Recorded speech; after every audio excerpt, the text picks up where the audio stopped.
Relato número 1. No estaba solo en esa casa. Antes de comenzar, necesito decir algo importante. No estoy contando esta historia para asustar a nadie, ni para entretener, ni siquiera para advertir. La cuento porque hay cosas que, si no se dicen en voz alta, empiezan a pesar demasiado. Y porque tal vez alguien que esté escuchando esto ahora haya sentido algo parecido alguna vez. Nunca fui una persona religiosa. En mi casa no se hablaba de Dios, ni del infierno, ni del cielo. Mi padre decía que la fe era algo que se respetaba en silencio, pero nunca explicó exactamente a qué se refería. Él era un hombre reservado, de esos que hablan poco, pero cuando lo hacen, uno escucha. Nunca levantaba la voz, nunca se enojaba de forma visible, pero había algo en su mirada, algo que siempre me hizo sentir que cargaba con un peso que no sabía cómo soltar. Crecí aprendiendo que había preguntas que no debían hacerse. El pasado era una de ellas. Cuando murió, la casa quedó en silencio. Un silencio distinto. No era la ausencia de ruido. Era como si el lugar mismo estuviera conteniendo la respiración. Me quedé a vivir allí unos meses después del funeral. No por apego ni por nostalgia, sino porque no sabía qué hacer con todo lo que había quedado atrás. La casa era antigua. No especialmente grande, pero sí vieja, con pasillos largos, puertas de madera gruesa y una sensación constante de humedad. Por las noches, el suelo crujía incluso cuando nadie caminaba sobre él. Siempre pensé que era normal, hasta que dejó de parecerlo. Durante los primeros días intenté mantener una rutina. Me levantaba temprano, limpiaba, ordenaba habitaciones que nadie usaba, cocinaba para una sola persona. El silencio era tan constante que a veces dejaba la radio encendida solo para sentir que no estaba completamente solo. Aún así, había momentos en los que tenía la sensación de que la casa estaba escuchando. No es fácil explicar algo así sin sonar exagerado, pero era como si cada sonido que yo hacía se quedara suspendido en el aire más tiempo del normal. Una tarde, mientras ordenaba el estudio de mi padre, moví un mueble pesado que llevaba años en el mismo sitio. Detrás encontré una pequeña caja de madera. No tenía ningún tipo de marca, ni nombre, ni símbolo, solo madera oscura y polvo acumulado. La abrí sin pensarlo demasiado. Dentro había papeles amarillentos, fotografías viejas y, debajo de todo, un crucifijo. No era como los que se venden en las iglesias. No tenía detalles ni adornos. Era tosco, pesado, casi incómodo de sostener. Cuando lo tomé entre las manos sentí frío. Un frío real, como si lo hubiera sacado de un lugar donde nunca entraba el sol.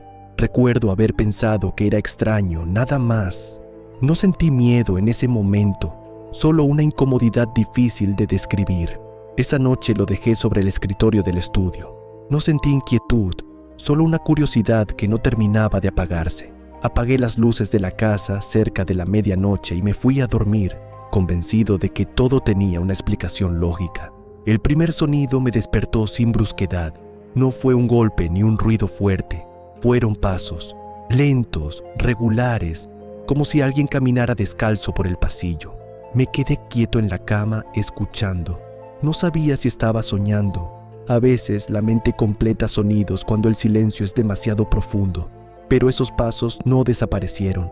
Avanzaron, se detuvieron y volvieron a avanzar, hasta que se detuvieron frente a mi puerta. No giraron la manija, no golpearon, no hicieron nada más. Después de unos segundos, se alejaron. Me quedé despierto hasta que amaneció. A la mañana siguiente revisé la casa entera. Puertas cerradas, ventanas intactas, nada fuera de lugar, excepto el crucifijo. Ya no estaba en el escritorio. Lo encontré en el suelo del pasillo, justo frente a mi habitación, colocado con cuidado, con la cruz apuntando hacia la puerta. Sentí un nudo en el estómago, no porque creyera en algo sobrenatural, sino porque sabía con certeza que yo no lo había movido. Lo guardé de nuevo en la caja, la cerré y la metí en el armario. Me repetí que estaba cansado, que el duelo podía provocar ese tipo de confusiones. Esa noche los pasos regresaron, y la siguiente también.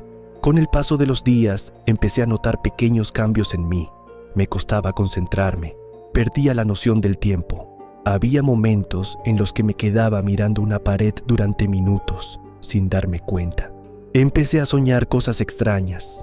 sueños en los que escuchaba voces rezando, pero no entendía las palabras. Sonaban mal, como si estuvieran dichas al revés. En esos sueños siempre había una figura de espaldas. Sostenía el crucifijo. Nunca veía su rostro. Despertaba con el corazón acelerado, cansado, con una sensación de culpa que no sabía de dónde venía.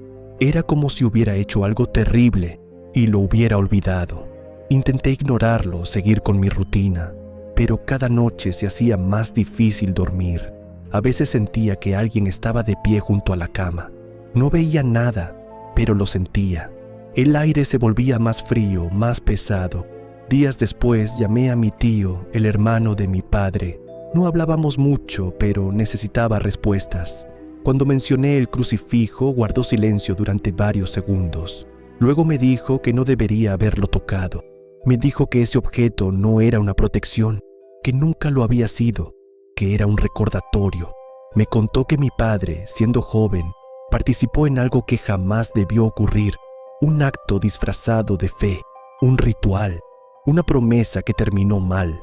No quiso dar demasiados detalles, solo dijo que alguien murió esa noche y que el crucifijo fue lo único que quedó.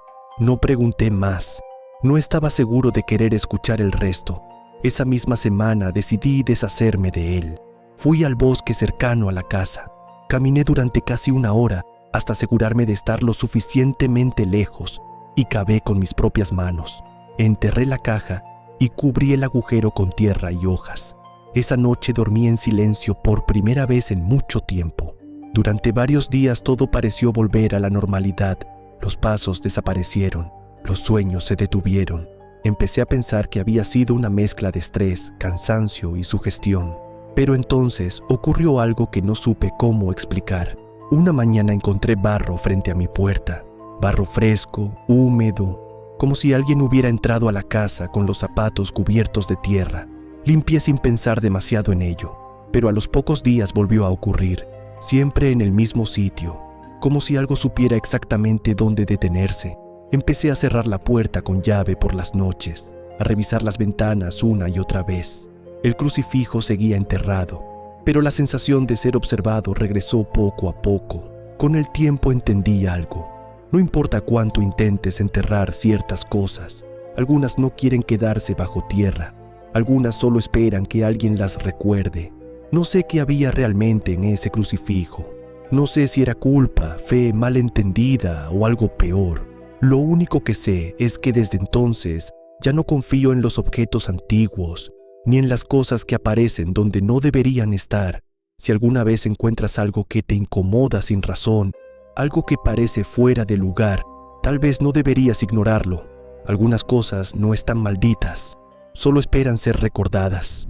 Relato número 2. Nunca debí cerrar ese armario. Me mudé a aquel edificio a finales de otoño, cuando los días empezaban a oscurecer antes de las 6 y el aire tenía ese olor a humedad que anuncia el invierno.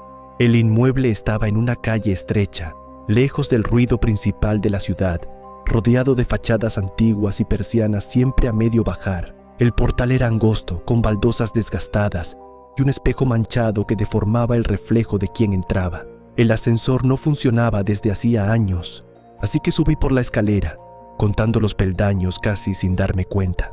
El apartamento estaba en el tercer piso, al fondo del pasillo, justo donde las luces tardaban más en encenderse. Al abrir la puerta me recibió un silencio espeso, distinto al de otros lugares. No era ausencia de sonido, era como si el espacio absorbiera todo. El piso era pequeño pero alargado, con un pasillo central que conectaba todas las estancias. La luz del patio interior apenas entraba, incluso de día.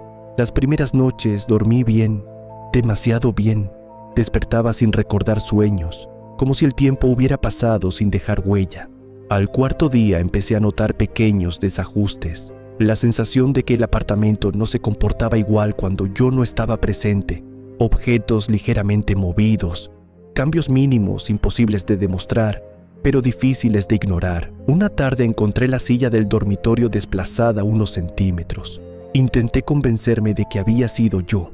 La primera noche en que desperté sobresaltado no escuché ningún ruido. Sentí el colchón hundirse lentamente, con cuidado. como si alguien se sentara evitando hacer notar su peso.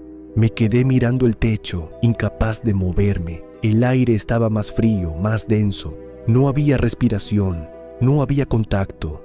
Y aún así supe, con una certeza absoluta, que no estaba solo. El peso desapareció del mismo modo en que había llegado. No dormí hasta que amaneció. A partir de entonces, el tiempo empezó a comportarse de forma extraña. Los días parecían cortos y las noches interminables. Empecé a llegar más tarde del trabajo, sin saber exactamente por qué. No quería volver al apartamento cuando oscurecía. La segunda vez ocurrió estando despierto. Estaba sentado en el sofá, con una lámpara encendida, cuando sentí claramente que algo pasaba por detrás de mí. El aire se desplazó, el ambiente cambió. No miré de inmediato. Mi cuerpo reaccionó antes que mi mente. Cuando me giré no había nada, pero la sensación permanecía, como una huella invisible. Empecé a notar que ciertos espacios del apartamento se sentían más cargados.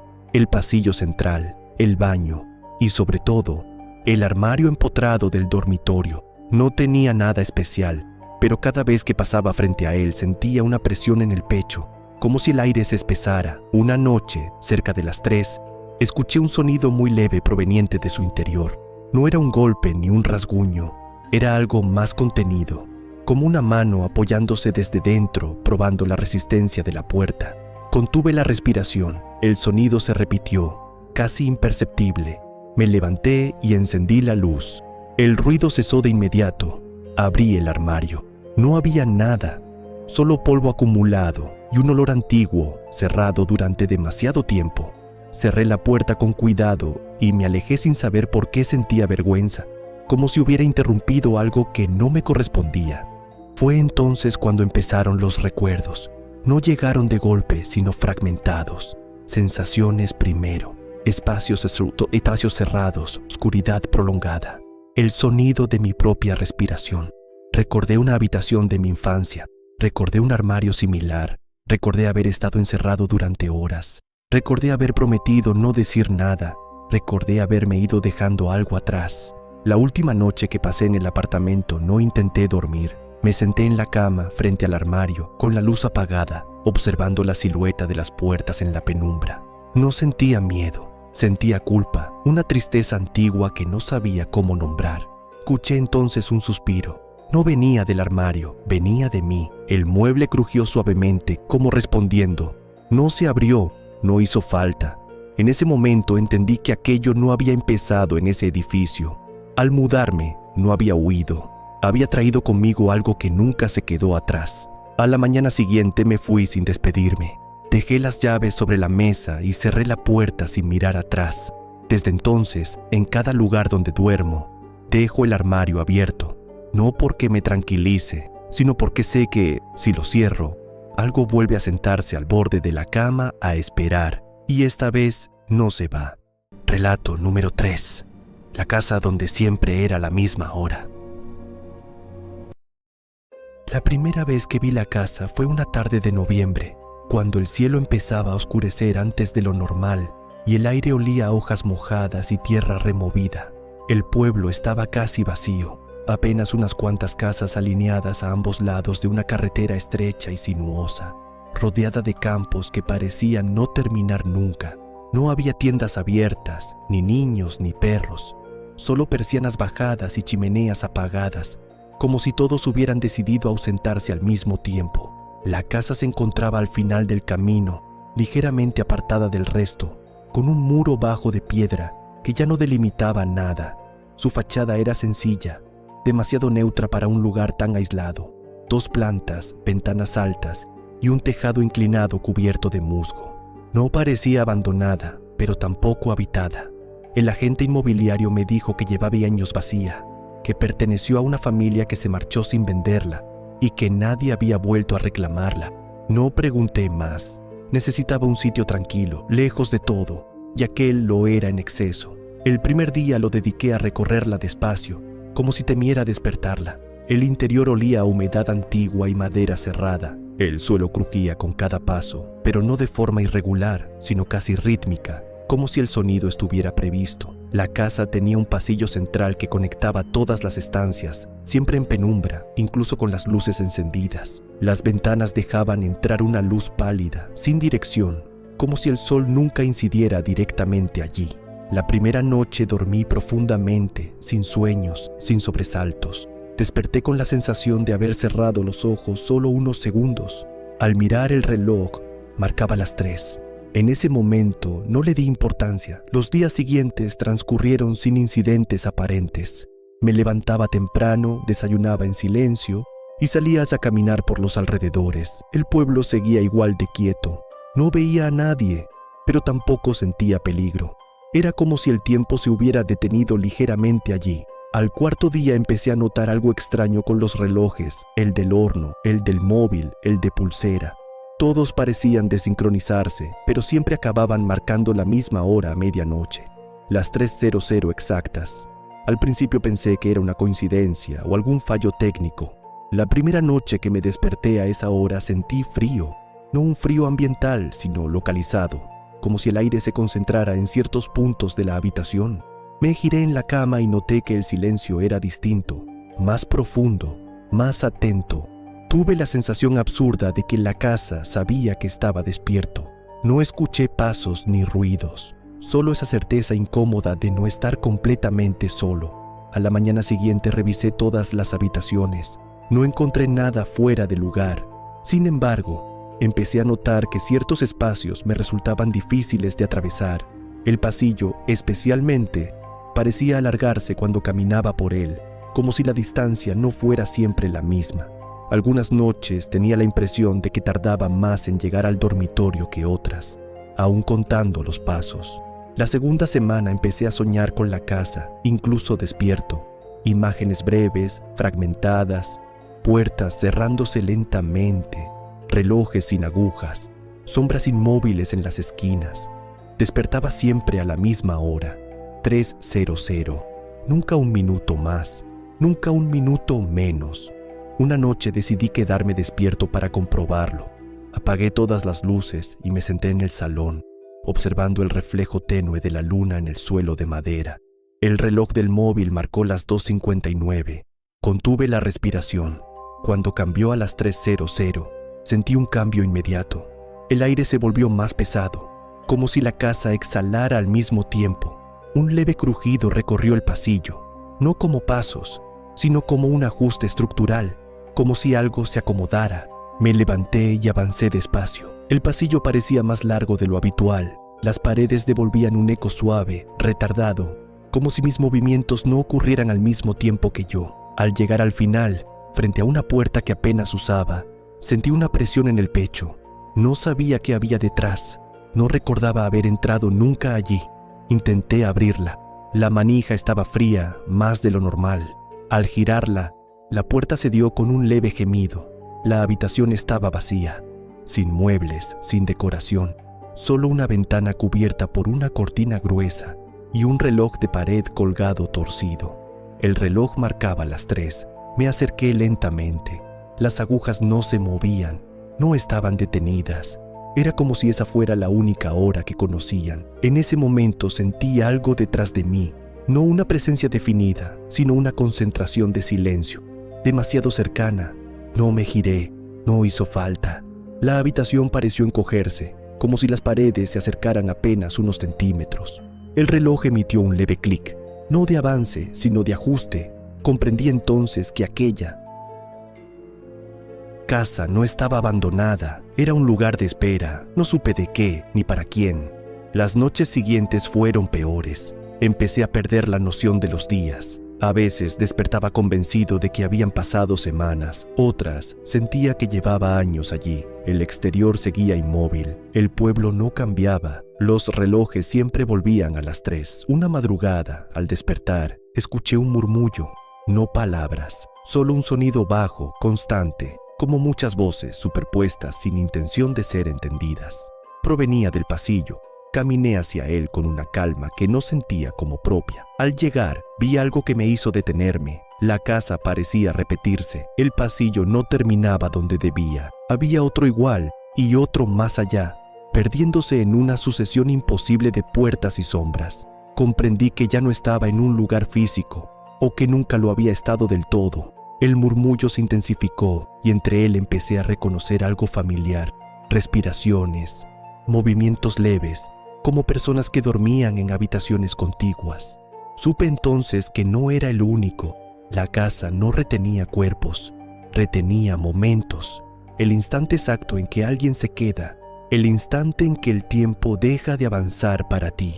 No recuerdo cuándo intenté irme, solo recuerdo estar frente a la puerta principal, empujándola sin éxito. El reloj de pared marcaba las 3. Detrás de mí, la casa estaba en silencio, satisfecha. Hoy no sé dónde estoy exactamente. A veces creo que sigo allí, otras que la casa se ha extendido más allá de sus paredes. Lo único seguro es que cada vez que miro un reloj y marca las 3, siento el mismo frío y entiendo que no es una hora, es una invitación.